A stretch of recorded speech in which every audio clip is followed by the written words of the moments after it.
당신이 하늘과 땅을 지으시고 하늘 아래 모든 것을 만드셨으니 당신은 만물의 주님이시옵니다.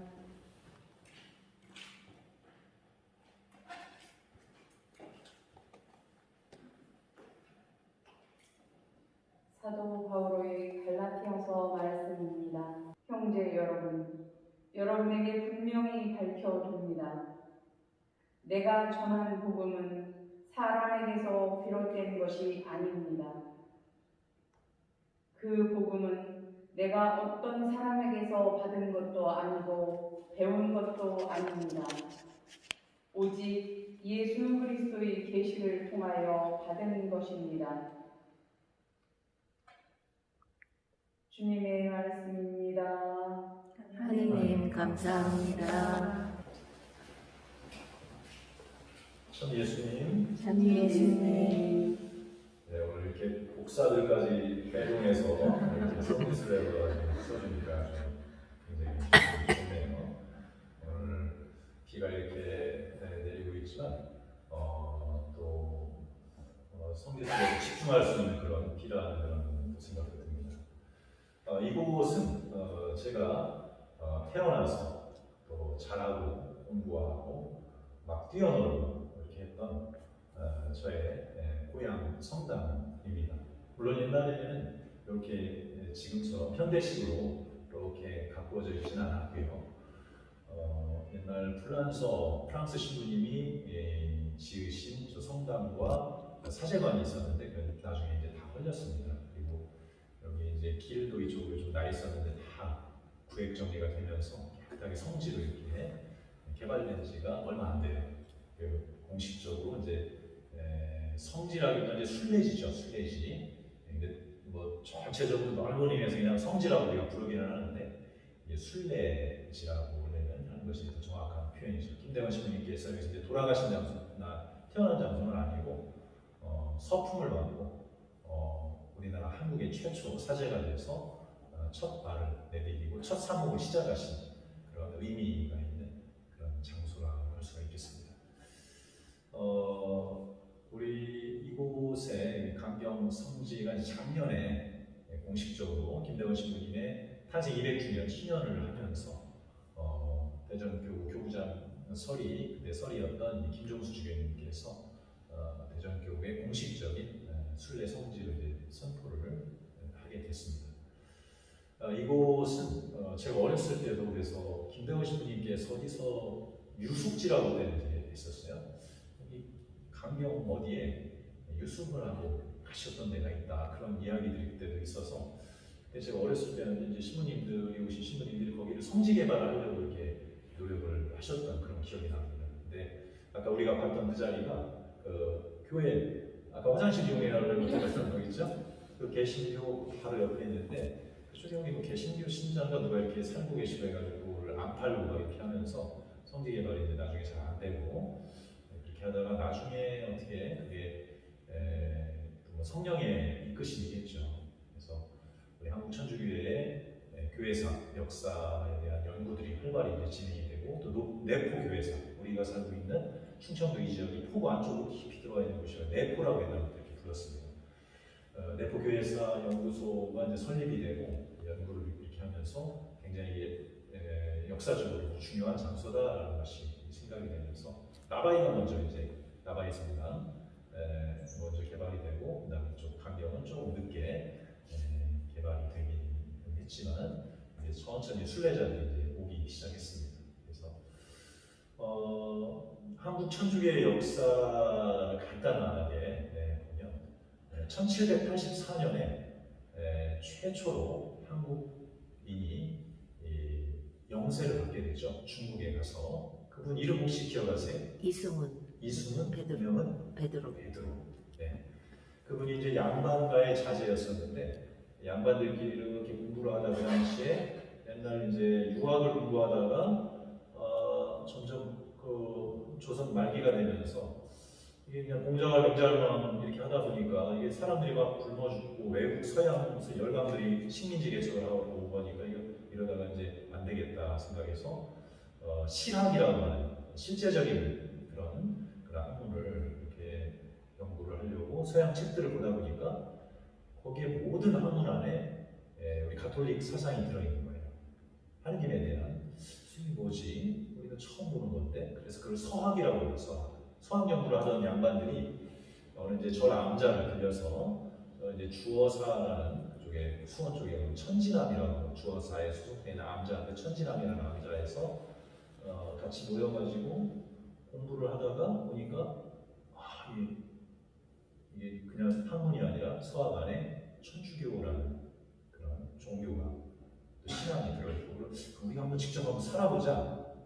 자기들이 그 안에 나와 있는 이제 그 중국에서 넘어온 천주교 책, 뭐 칠흑이라든지 천주시리 뭐 이런 중국에 왔던 선교사로 왔던 신부님들이 쓴 책을 보면서 단식 우리가 뭐 이렇게 금육 같은 것도 지켜보고 또 그 안에 보니까 미사도 있고 천주교 신앙의 이렇게 핵심 이런 것들이 있는데 야 이게 어떻게 되는 건지 그래서 그 중에 이제 한 명을 뽑아서 통지사 이제 사신으로 이렇게 몰래 숨어서 이제 보냅니다.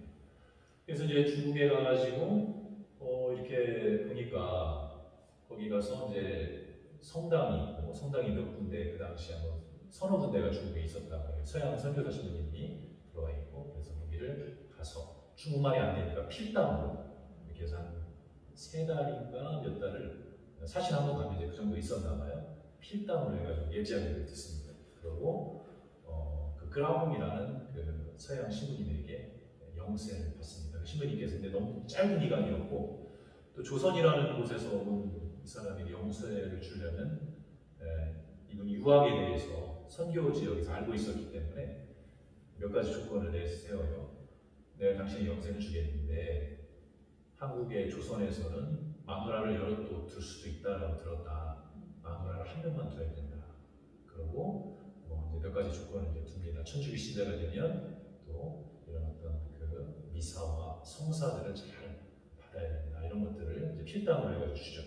근데 이제 필담으로 해서 이제 하긴 했지만 완벽한 교리를 뭐 우리가 이렇게 짧은 기간에 들을 수가 없었기 때문에 일단 와가지고 이분은 너무 이제 영세 받고 난 새로 태어났고 이제 나도 이제 천주교 신자 하느님의 자녀가 됐다 해서 와가지고 이제 자기를 보냈던 사람 그 당시 이제 함께 있었던 분들 중에 이벽이라는 분이 제 중심 축이었고 그다음 이승은 그다음 정약용이라는 분의 그 형제들 정약전, 정약종, 정약용 이분들 그다음에 권씨 중에 이제 권철신, 권일신 뭐 이런 분들 이런 양반들이 다 모여가지고 보니까 이제 이사라는 게 있고 그다음에 고해성사라는 것도 있고 경진도 있고 혼배성사를 좀 받아야 돼.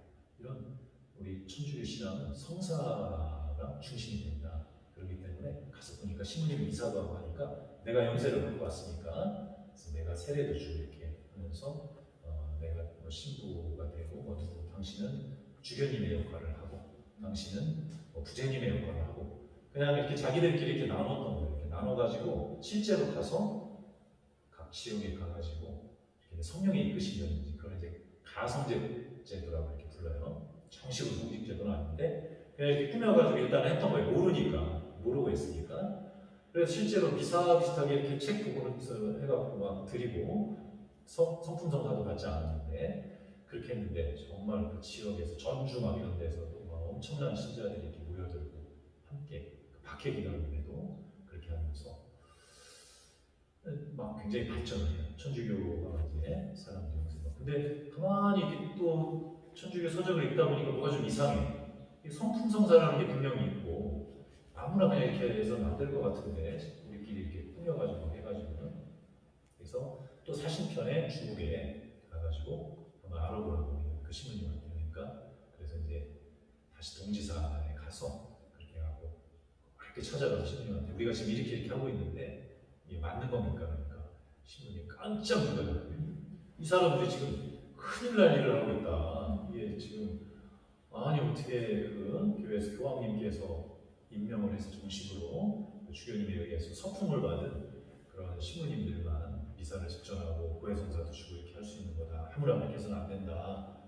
이렇게 해가지고 큰일 났네. 그래가지고 이제 대신 모르고 했기 때문에 뭐 이제 그 몇 가지 이제 좀 보소할 거를 좀 줍니다. 뭐 단식을 좀 하라는 거 한다든지 그래가지고 이제 와서 가만히 보니까 이게 우리 신앙을 위해서 선교를 위해서는 사제가 필요하다는 걸 절실하게 그래서 근데 사제를 들여올 수는 없고 외국 신부님들이 한국에 폐쇄 정책 때문에 세국 정책 때문에 못 오니까 우리가 여기 자체적으로 신학생을 양성해야 됩니다. 근데 양성할 수 있는 분이 없잖아요. 그러니까 안 되겠으니까 신부님들을 똑똑한 소년들을 소신학생이죠 뽑아서 외국으로 보내게 된 것이죠. 거의 서양 도시와 마찬가지라고 볼 수 있는 그 당시 중국에서 이제 포르투갈의 하나의 그 중점 도시였던 마카오 그리고 이제 홍콩은 이제 영국의 그 도시였었죠. 그런 도시가 있었는데 마카오에 신학교가 있었어요. 그래서 그쪽으로 3명의 소년들 똑똑한 소년들을 뽑아서 보냈는데 그 중에 한 분이 김대원 신부님이었죠. 3분 보냈는데 그 중에 한 분은 신학생이 이제 거기 풍토병에 걸려서 일찍 돌아가시고 최양업 신부님은 이제 나중에 소품을 받으셨어요.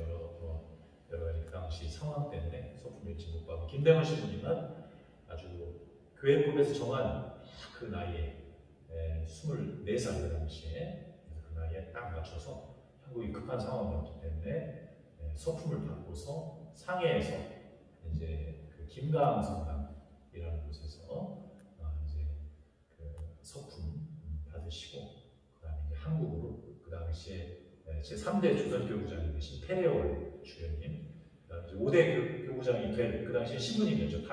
안토니오 다블리 주교님 신부님이었죠. 그 당시 그다음 김대원 신부, 그다음에 한국에서 그때 이제 배를 타고 김대원 신부 구제 때 잠깐 왔다가 그 주교님을 모셔오기 위해서 라파엘로라는 이름을 붙인 저 쪽배 저만한 배를 타고 고생하면서 중국까지 그 먼 길을 간 거예요.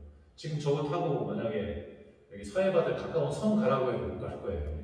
근데 용감하셔서 굉장히 용감하고 하여튼 뭐 모든 거에 막 뛰어들어서 안 하는 게 없는 그런 신자 알죠? 그런 분처럼 열심히 정말 뛰어들어서 하시는 용감한 분이었기 때문에 가서 서품 받고 그 배를 또 고쳐가지고 이제 한국에 오게 된 거죠. 물론 이제 그 공부하는 기간 동안은 숱한 어려움과 뭐 굉장히 박해와 여러 가지가 있었지만 그런 걸 다 이겨내고 서품을 받으셨고 배를 타고 한국으로 오다가 풍랑을 만나서 이제 제주도 용수리에 거기에서 한번 배가 이제 거기까지 떠내려갔다가 배를 다시 수리해서 이제 드디어 조선 항로 이쪽으로 이제 오다가 산양으로 원래 가려고 했는데 성령의 이끄심이었던 것 같아요. 거기 갔으면 바로 잡혀서 그냥 바로 다 죽을 수가 있었는데 그쪽에 가면은 뭐 경계가 상엄하다 이런 소문을 듣고 이쪽으로 강경 금강 그 당시에 그 신자들이 좀 많이 숨어서 사는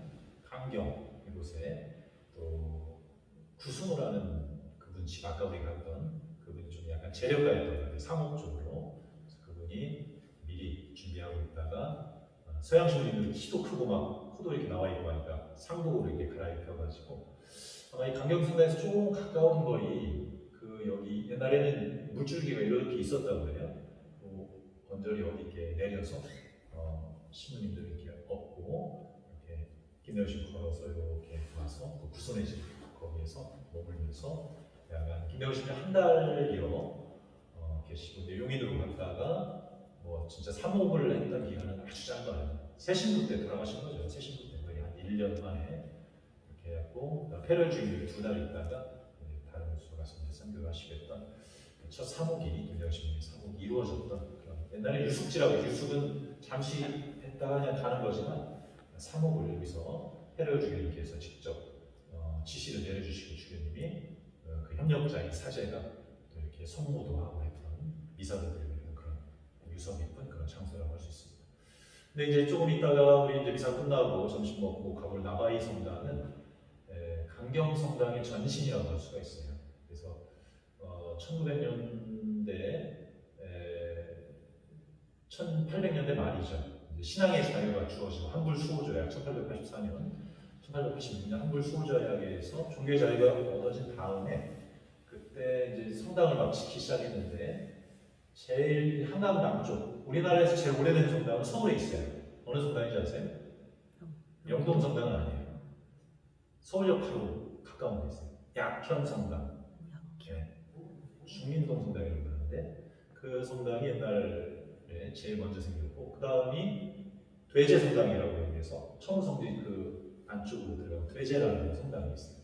거기였고 거기에서 이제 이쪽으로 또 점점 큰 도시로 이제 나오면서 강경이 그 많은 교우들이 있었기 때문에 이쪽에다 지려고 지금 옥녀봉 쪽 여기 사진에 나와 있는 저 멋있는 원자리에다가 치려고 했는데 거기에가 그때 당시 막 배들이 막 엄청나게 많은 배들이 있었고 그 유곽도 있고 그래서 땅도 좁고 해서 도저히 질 수가 없어서 다행히 나바이 쪽에 땅이 좀 나갔고 그쪽에다가 성당을 짓고 강경교 한 3분의 2가 거기로 다녔어요.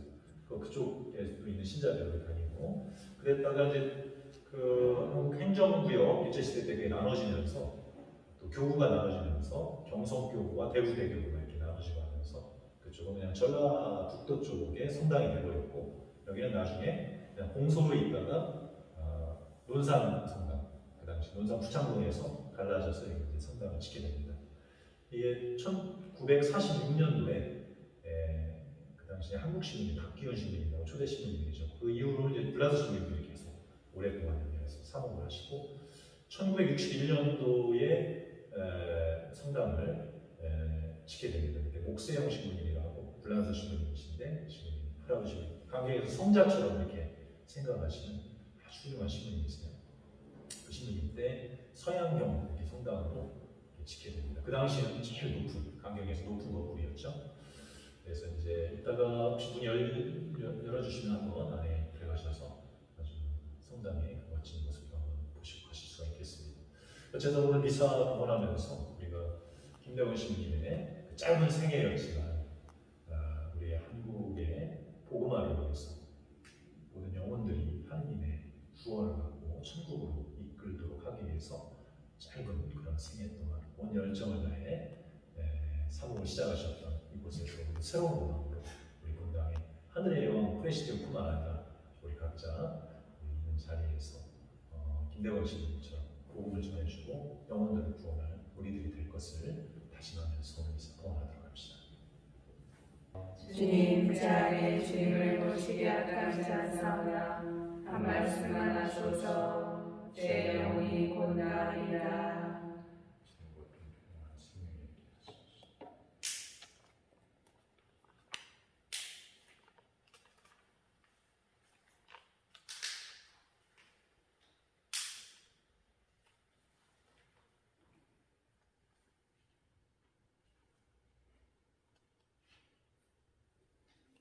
영성제소 당신을 바라는 이에게 당신을 찾는 영혼에게 주님은 좋으신 분